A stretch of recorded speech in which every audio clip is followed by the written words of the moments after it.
So, good morning uli.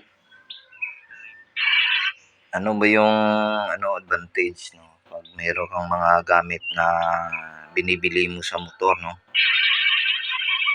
Nag-i-invest ka ng mga gamit katulad nito. Siyempre, yung purpose natin dyan mga ka-idol, no?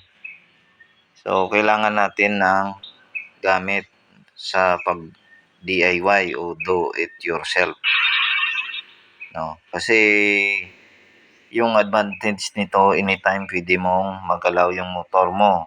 Basta meron kang alam talaga at may reference, no?